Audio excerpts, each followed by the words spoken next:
Hello, everyone. Hopefully, you guys are doing well. Welcome to another session of pre-scene analysis, in which we are analyzing the pre-scene and the best.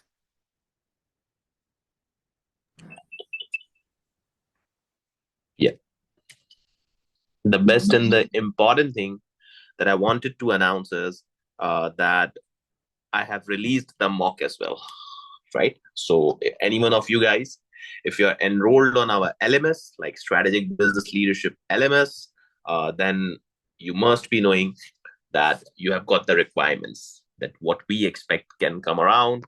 The students, those who haven't yet enrolled, they can just text me on WhatsApp. I'll try to help the much I can, right? Just preparing you for the exam, you must be knowing that there is a crash course which you need to do, and what needs to be done is that you'll be doing all the previous sessions that I've conducted on SBL, right? In the live classes. Then there are pre-scene classes. Then there will be mock based on pre-scene, the two mocks. One I have published. I'll be solving that for you. And the second mock will be attempted by students and they'll be sending it to me. And then there are two exams. One is NCCP, one is BCO. They are 4 hours of SBL of paper, right? Like the previous hours, huh? The previous hours, which SBL was used to be like 4 hours of exam. So these two papers to be attempted as well for practice purpose. And then that's it. You have to read the examiner answers and have to prepare yourself for the pre-scene, right?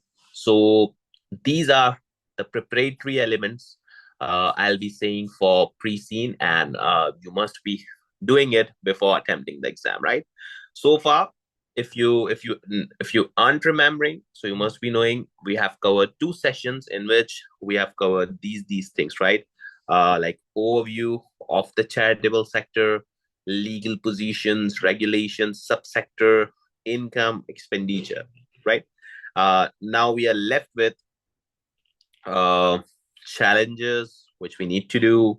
Then we have KPIs, like, and the difficulty in the KPIs of charitable organization is that there are multiple objectives, right? You do not know like which charity is going for which objectives. So you need to know that. Then we'll go on to the company background, right?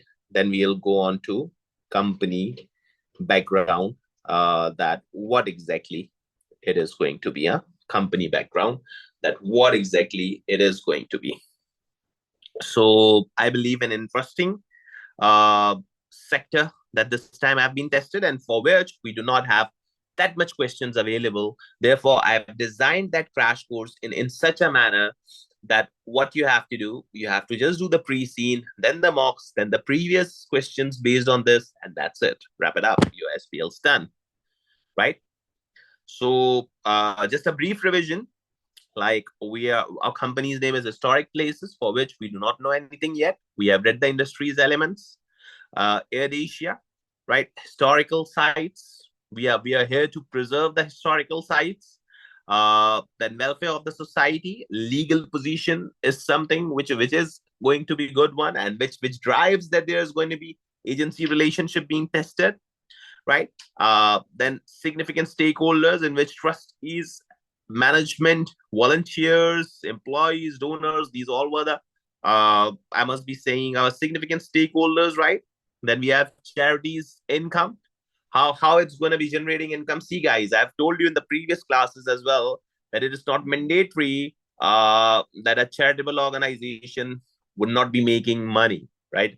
Their objective is to not to make money, but to involve in such operations that are for public interest. But that doesn't mean they are not going to make money. Huh? ACCAs are not for profit organization. Think of it. But do you think that they won't be making money? Or if that's the case, they wouldn't be charging any fees, right? So primary aim is not the commercial one, but they can charge money, right?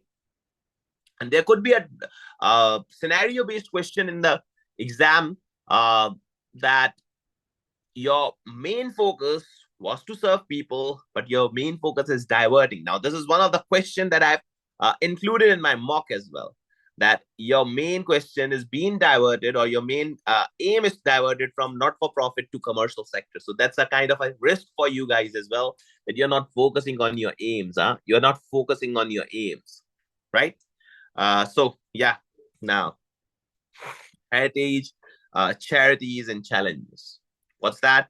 The principal challenge which charities face is the variety of factors which can cause deterioration in the sites and objects which are trying to preserve. Yeah. So one of the challenge here is deterioration, right? The sites they are trying to preserve are damaged, right? The sites they are trying to preserve are damaged, are not that good.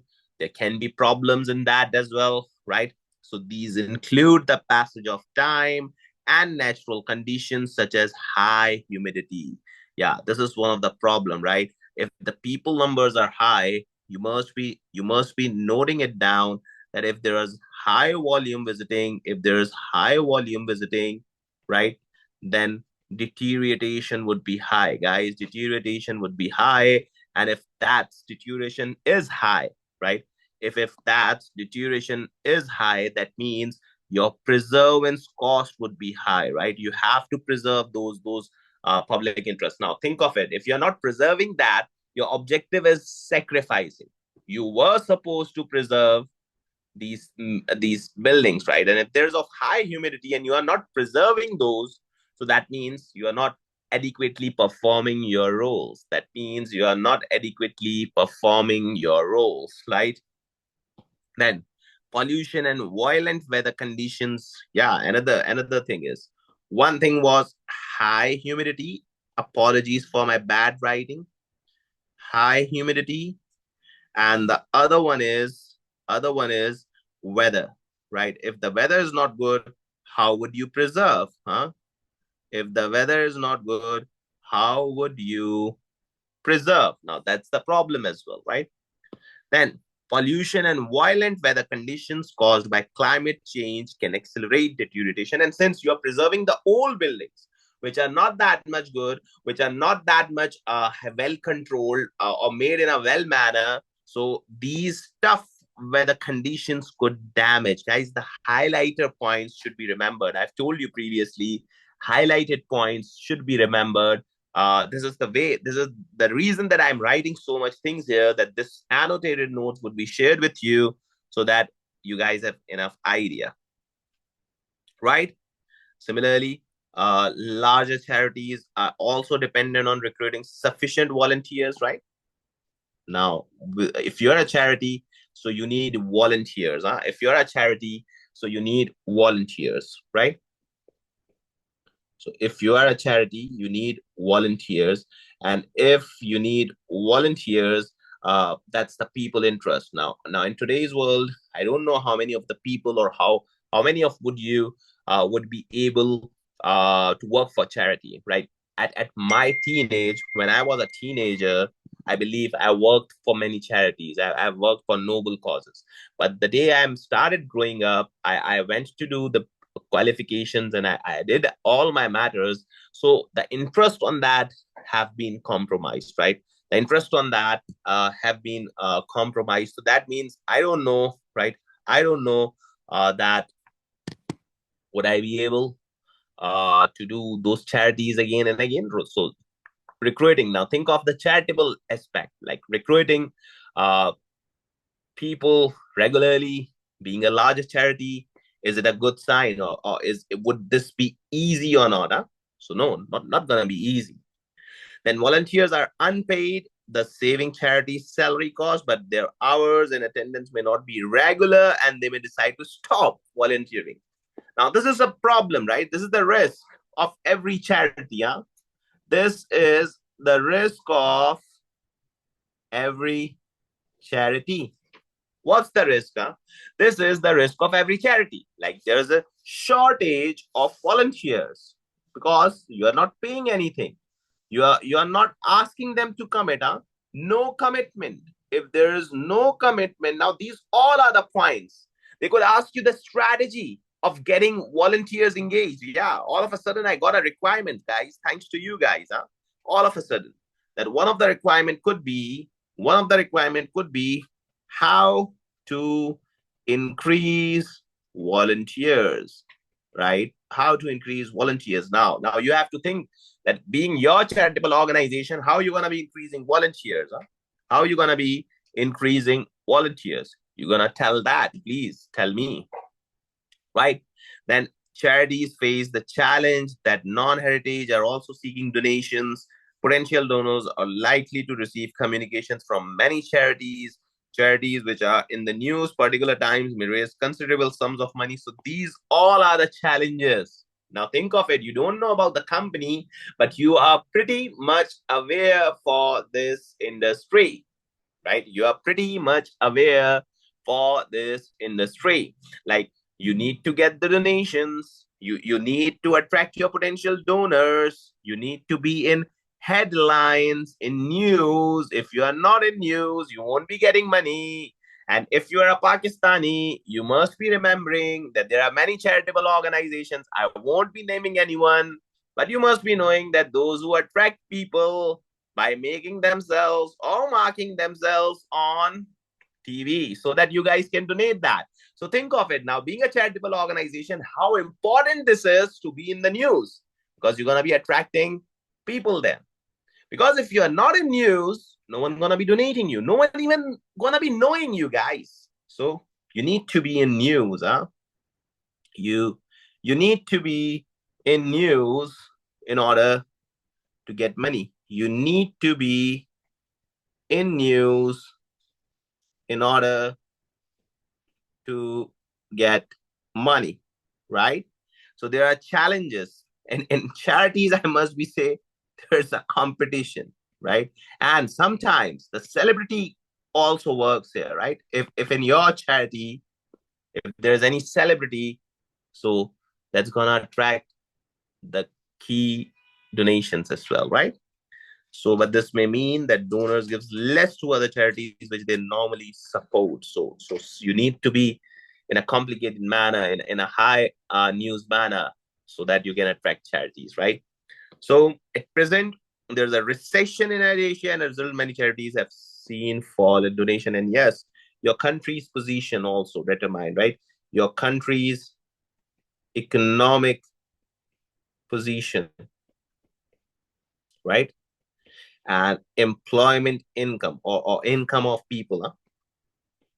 Income of people also determines the charity or charitable income, like how much people gonna be donating. That's totally dependent on the income and the halat of your country, the circumstances of your country as well, right? So charities, KPI, the financial indicators, non-financial indicators. So financial indicators gonna be membership fees, donations, site admissions, income generated per visitor from commercial activities like shops and catering. You must be knowing in the previous class that in heritage sector you need to install shops and you're gonna be earning money. Then expenses, operating cost, maintenance, admin expenses, employee cost, marketing falls in admin expenses, operating margin and surplus and income, non-financial performance indicators, members, donors, volunteers, visitors. Now, these all are the KPIs you must be remembering. There can be the performance analysis, right, guys? There can be performance analysis of your company. I will be writing that here, that there can be performance analysis of your company, right? So you have to remember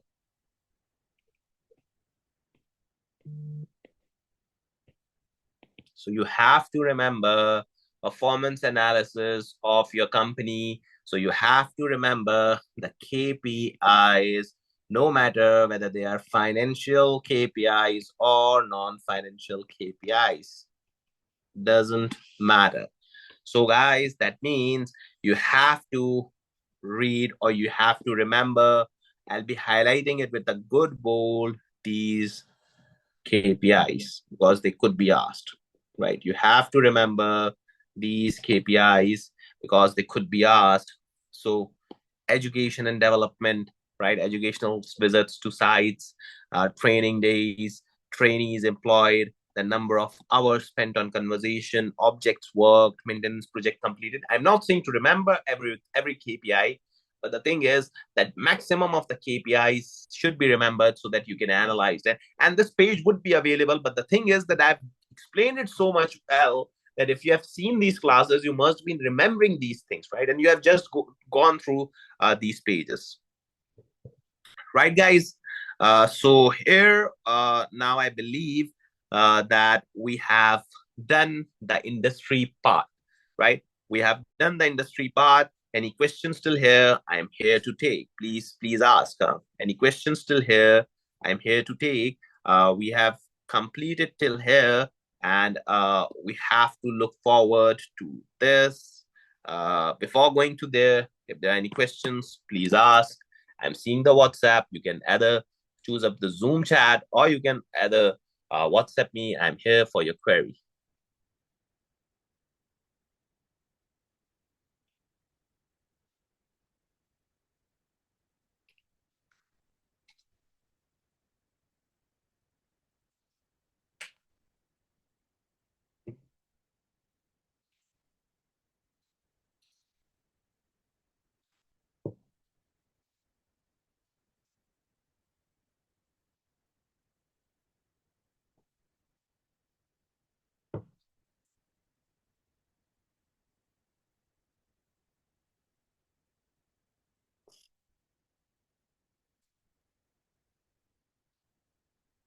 Yeah, so a couple of the students have asked that is this the last particular class of the pre-CNC? These are the parts of the crash course, right? Once this is completed, what I do, I'll solve the mock one with you guys, right? I don't know whether I would be posting that on YouTube or not, but that's the part of the crash course. And once the mock one is done, I might solve either I would ask students to do the mock two by themselves in the exam time and condition and send it to me for marking. And after that, I believe I would ask people to I'll solve NCCP name question first, and then BCO would be solved by student, and then I'll mark it for them, right? So this is the complete journey of this crash course.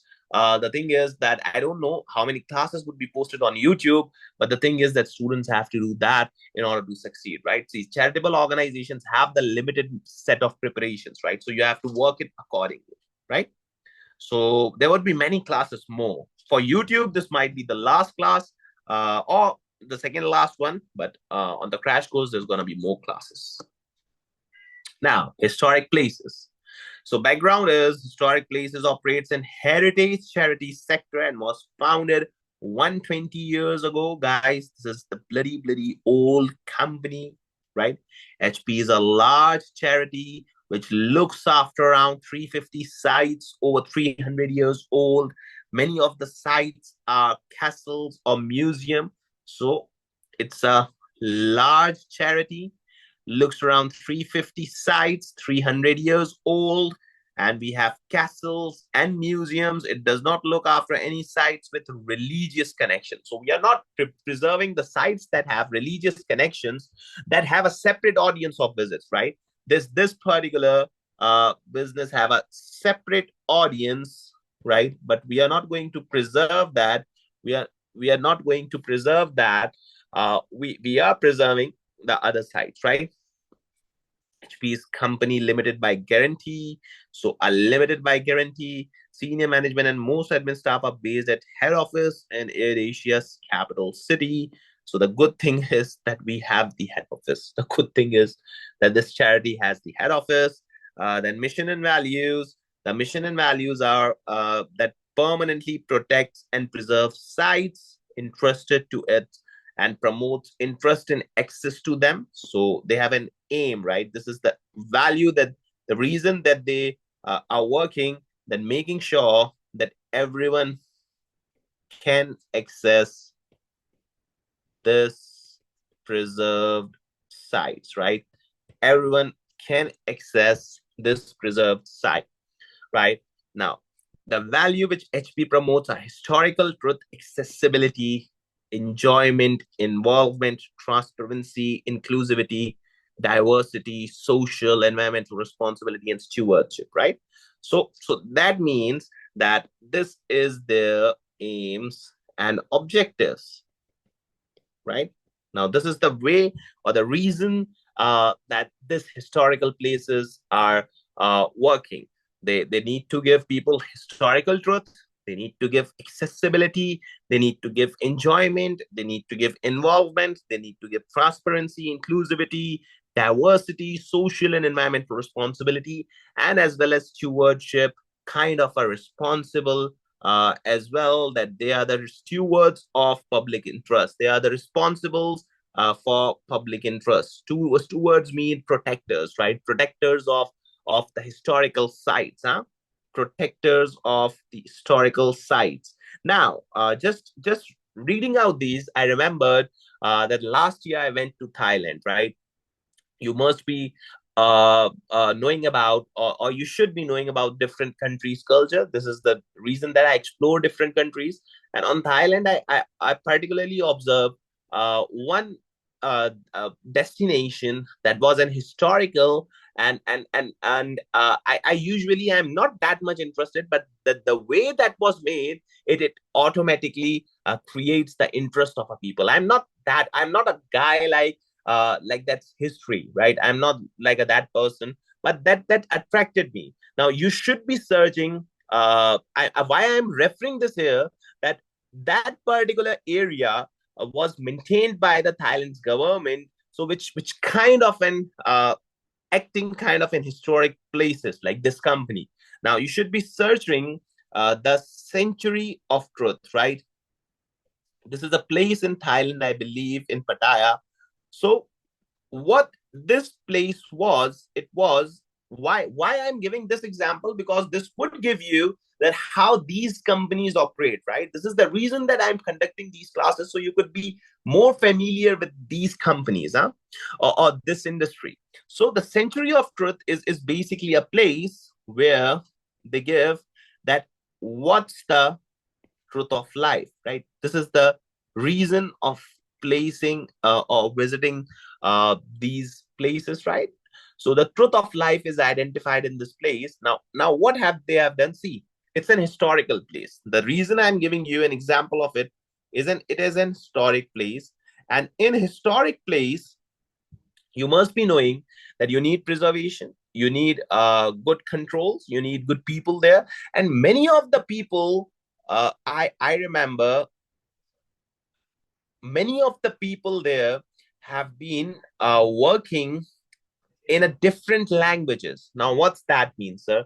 See, when I was there were a huge line of English people, similarly Russian people, similarly Chinese people, and they all were visitors. They all were visitors, right?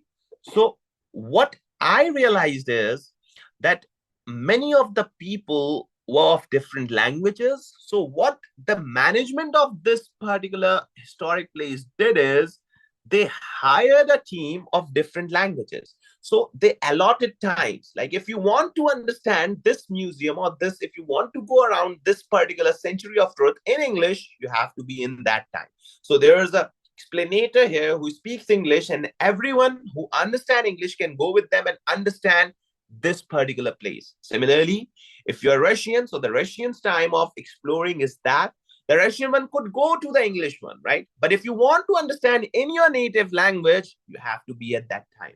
Now, see, they arranged 7 or 8 different translators who used to give idea about this particular place, and you should be searching that, right? But after this class, try to search that, and I have an idea that how that particular historic place is being managed, huh? So what's that? The thing is that they need to give preservation to this place, and they need to give accessibility. Now think of it, if there is an only one language, that means only Thai being spoken there, so would you and I be taking an interest in that place? No. So that means accessibility gets failed here.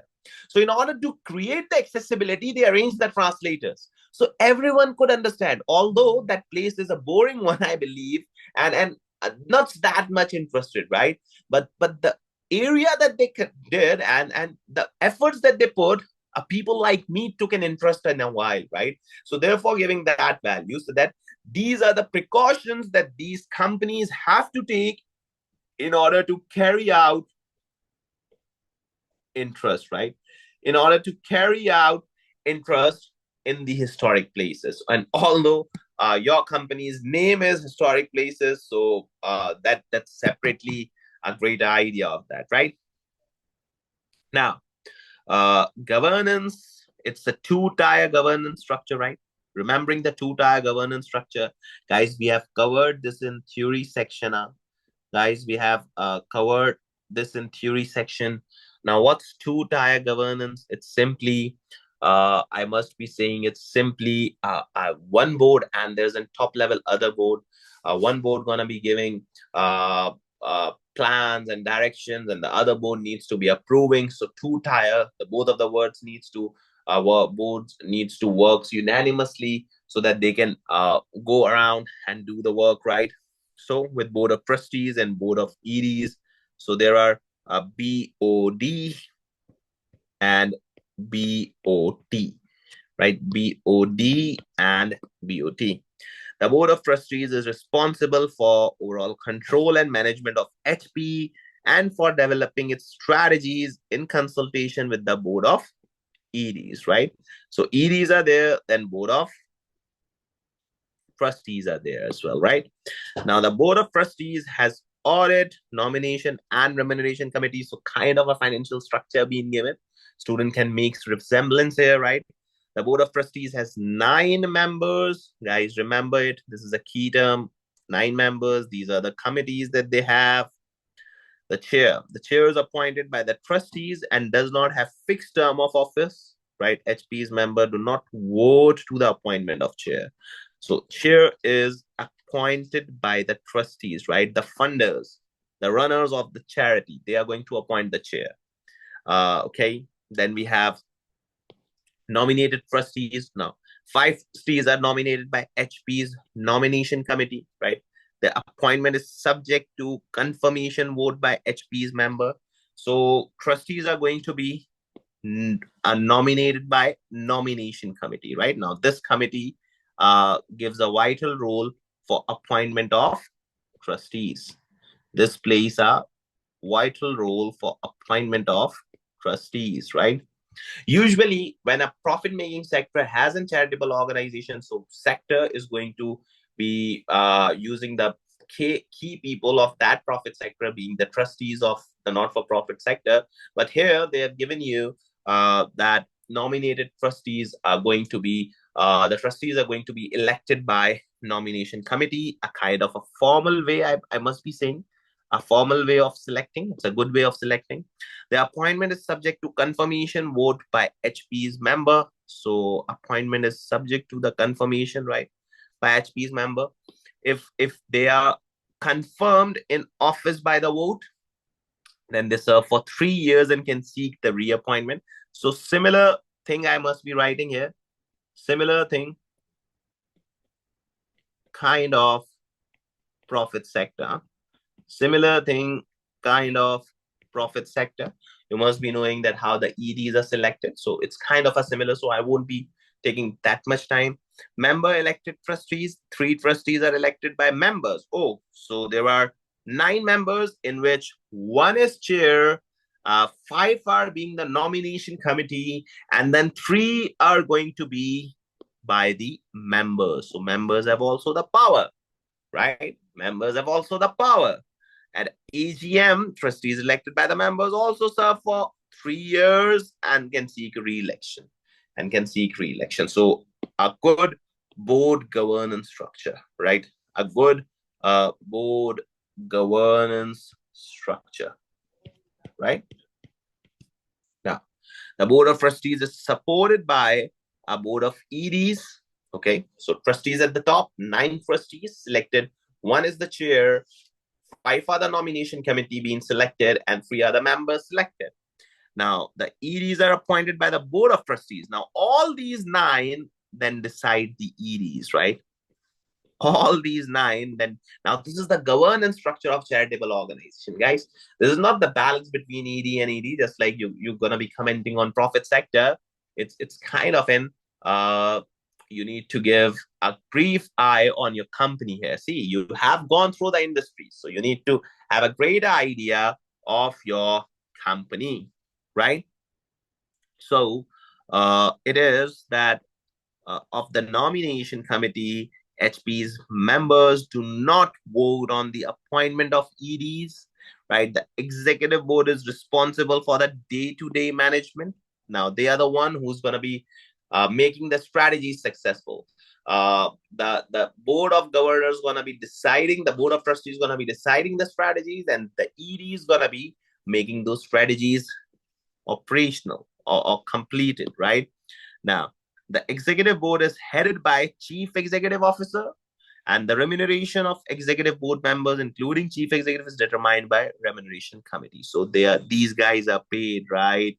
Now, this is the thing you should be knowing, that board of directors, these guys are paid. They are the money man, right? And payment is decided by remuneration committee. Their work is to analyze their work, make the market comparisons, and do that, right? So executive board structure, one CE, then operations, finance, marketing, HR, IDO. So this is a large organization, guys. This is not just a small charity.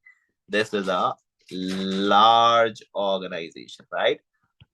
If you're understanding it as a smaller one, so you are misreading it. This is a larger organization. Okay. Now, code of conduct.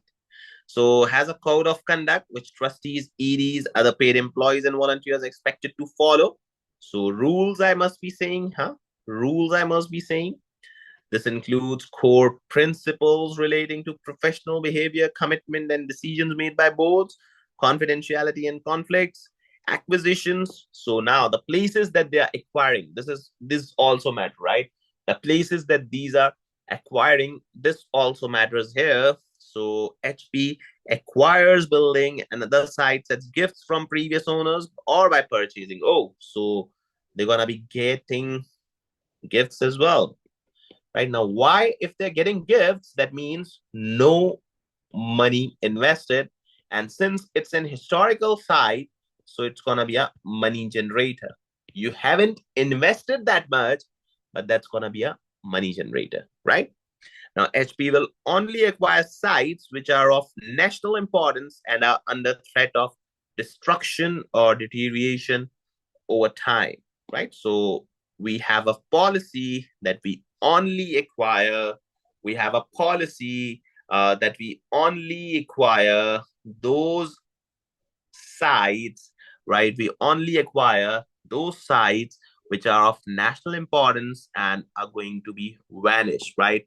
Guys, remember that things are which are going to be vanished, things which are going to be vanished are normally being the things what people paid for. So historical businesses or places are the ones they are going to acquire those buildings which are going to be gone away, so that people gonna be visiting that, right? People gonna be paying for that because these are the ones that's gonna be vanished soon, huh? Now, operational activities. So it's site to open to members and other visitors.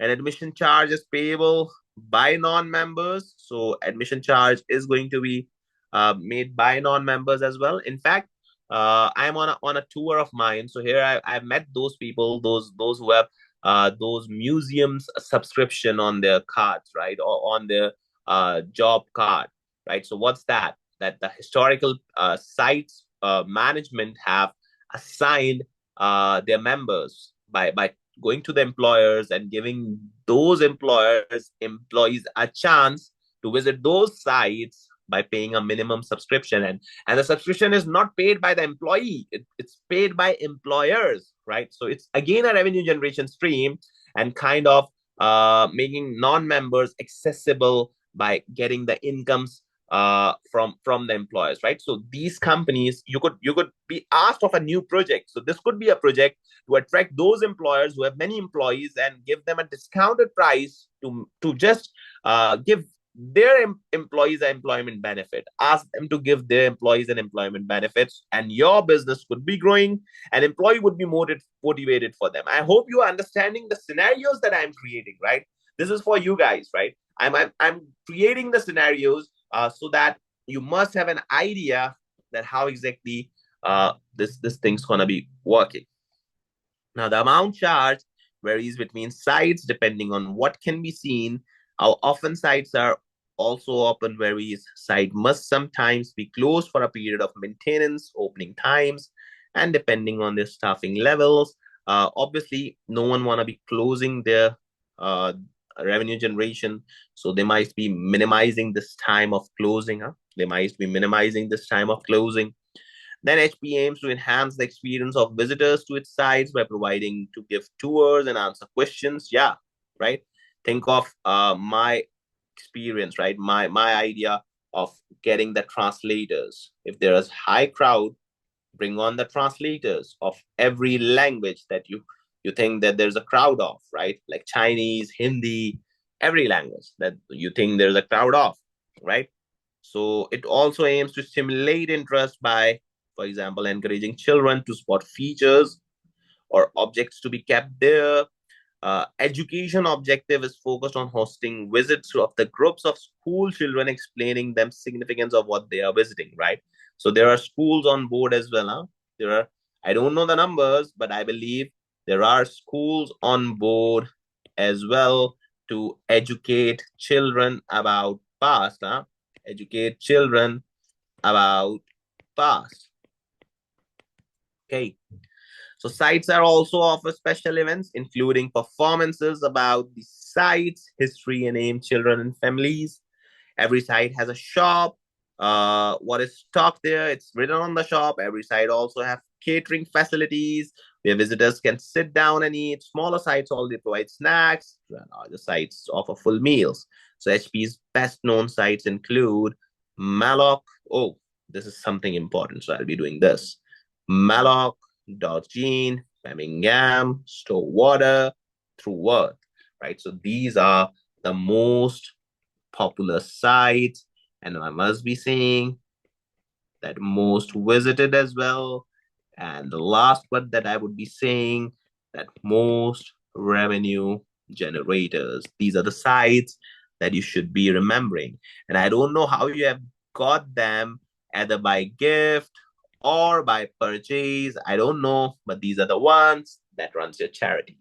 These are the ones that runs your charity, guys. So today, what we have done, we have discussed on the challenges that we have. The challenges were high humidity, and as well as significant weather conditions, right? Poor weather conditions, right? So this was that we discussed. This is the reason, and similarly, unable to have sufficient volunteers. This is also an issue. Unable to have sufficient volunteers, right? And attendance may not be that much regular, right? I hope this is right? The donors, right? The donors might not be donating you. This is a challenge. Remember these challenges. They might be donating the ones, those who are visited by celebrities, those who are visited or are in the markets, right? Then the chart to be remembered, like what are your non-financial KPIs and what are your financial KPIs? You must be remembering that, please. You must be remembering that. Okay. Then we have historic places. What's that? It's a 120 years ago business, not for profit business, 350 years sites over 300 years, large charity, right? We have castles or museum. We are not interested in the religious things, right? We have an aim that we provide historical truth, just like the century of truth I told you.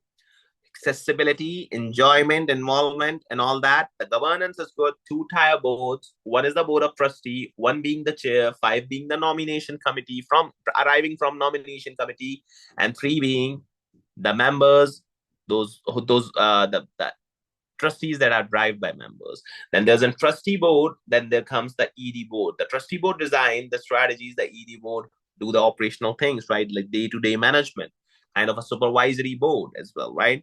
Then structure is one CE, one. So every department is there. I don't know what ID director is doing here in charitable organization, but it is what it is, right? Then there's a conduct being followed. This needs to be followed, right? Code of conduct. This needs to be followed. Uh, we plan to have acquisition of sites. So we give either get our gifts from the people so that we can preserve and we can earn money from it, right? And we can make that more historical, or either we can buy any place, right? If you remember the Bollywood actor Saif Ali Khan's place, it's nearly like in business crores, right? Now, what's that? It's an historical place. I know many of the charities and many of the people are behind that place, but that actor keeps fighting to get in that name because it's his ancestors' place. The thing is that charitable organizations sometimes try to acquire those sites. Those are going to be vanished, or those who have a long history, either good or bad, so that they can make it to the accessibility to the people, right? Then we have operational activities. We charge admission fees to non-members. Sometimes we get employers on board so that their employees can be given a benefit of the museums and of these historical sites. So it's kind of an employment benefit as well for the employers, those who sign an MOU with these organizations, right? Then we give educational objectives as well. We have schools on board on which we educate children. But then we have shops over there. The small shops have only snacks. The big shop have the catering facilities. It's also an income. And there comes the 5 main buildings of ours, right? Sites. So guys, I guess it's all for today. Discussing this pre-scene more in probably in the last session. The stakeholder would be discussed. The risk would be discussed. Then we have website extracts. Okay. And then some numbers, So this would be discussed in the last part, right? So hopefully my examples would have been fruitful for you. The mock that I have released is fruitful for you. Regarding any queries or regarding crash details, you have this WhatsApp number to contact on. Thank you.